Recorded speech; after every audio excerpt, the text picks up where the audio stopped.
guys, welcome back to our channel. Today's video is going to be one that I wish someone had made for me because there were so many things and there still are so many things about my miscarriage, especially having a missed miscarriage that I just genuinely didn't know. Basically things that I had to learn the hardest way possible. So if you are someone who's walking through this currently, or if you're someone who has in the past, or if you just love someone who has gone through this, my genuine intention is that this video brings comfort, clarity, and honestly just the feeling of not being alone. Okay, let's jump into the things that I really wish I would have known before my miscarriage. What I wish I knew first is that physically, miscarriage isn't always obvious, especially with a missed miscarriage. Your body can and most likely will still feel pregnant. You can still have symptoms, you can still be sick, and you're probably going to be exhausted. And no one even told me how confusing that is to feel pregnant, to feel connected, to have your body completely acting like a normal pregnancy when it isn't. I truly wish that I had someone who literally looked at me and said, this is not your fault. Someone who told me that it wasn't my body that failed, that sometimes just biology goes in a direction that we don't want, and it is not tied to the type of mother that you are. So the second part I want to go into is that the whiplash is completely real. You are not crazy. I wish I knew that there was going to be so much whiplash. Like, I wish the doctors would have explained that to me. One minute you're completely okay, and then the next minute not, and you're on the floor crying. Your hormones are all over the place. 1 hour you're functioning fine, next hour a smell, a song, a date, it can completely wreck you. I genuinely was not prepared for how inconsistent healing feels. And up until the last couple weeks, I didn't even realize that that was normal. But I am here to tell you that that is not weakness. It's not you failing. It's not your body failing or your mind failing. That is grief. The version of you before the miscarriage and then the version of you after that is learning how to be a whole new person, you're just not going to be the same woman. And it is 1000% okay to grieve her too. Okay, I'm gonna have a special guest for this next segment.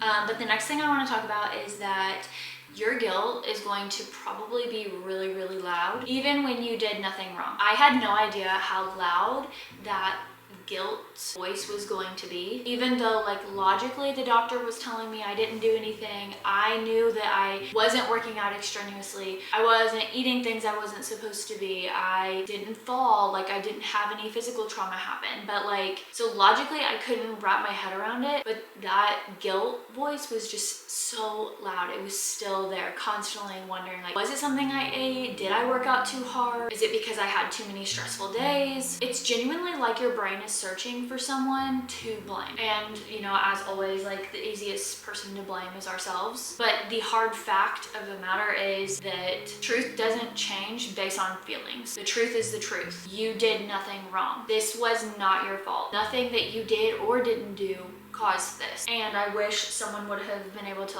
look me in the eye and tell me that much sooner, because the brief moment of care that I had afterwards telling me that it wasn't a viable pregnancy was there and gone. She was very professional and she was really nice and she will always be a part of my story, but I wish I had someone who could have just been it wasn't you.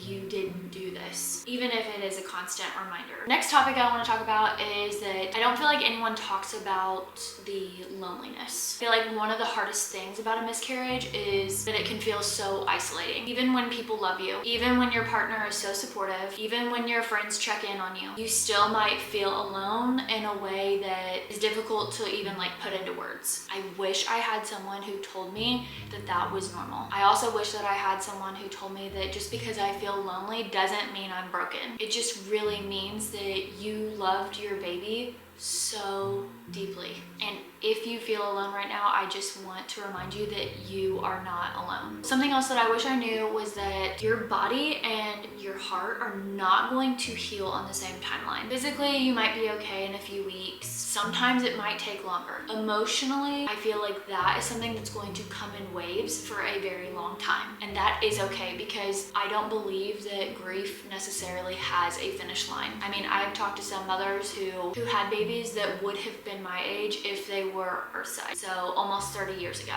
and they still are grieving in a way that is still tough to put into words. There's no deadline for being better. Healing is not linear, and honestly, it shouldn't be. Next topic is going to be about like our TTC journey. So if you have not yet, be sure to subscribe to our channel because we're going to be sharing all things trying to conceive our future rainbow babies. So make sure you're subscribed so you don't miss out. But no one talks about those intimate conversations when you start talking about trying to conceive after loss, and how there is such a mix of like fear and hope, excitement and sadness, like all the emotions tied into one. And I know that we haven't fully gotten there yet because we are gonna wait for a little while, but like the parts and the conversations that we have had so far have been nothing short of difficult. There's a side of us that is really excited and very, very hopeful, and we can't wait to meet our rainbow baby. But then there's the other side of us that's like, we don't want to move too fast. We're not fully healed. How long does this take? Like all the unknowns and the what ifs. I didn't realize how complicated the idea of trying again would actually be.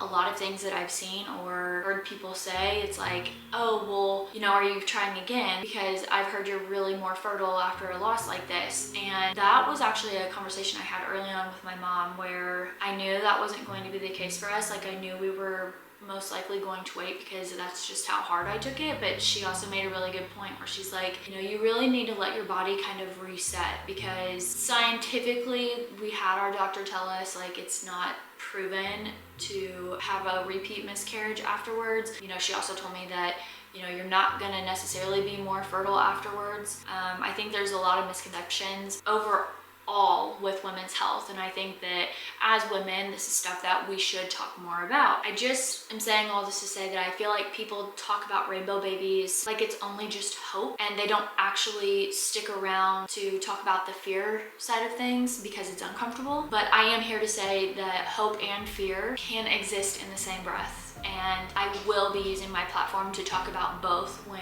we do end up pregnant and going through all of the motions of everything. It is okay to want to try again. Not that you need permission from me, but it is okay to want to try again. And it is okay to be scared to try again. And it's also totally okay to not know what you want to do yet. Okay, we have another little visitor. Can I say hi?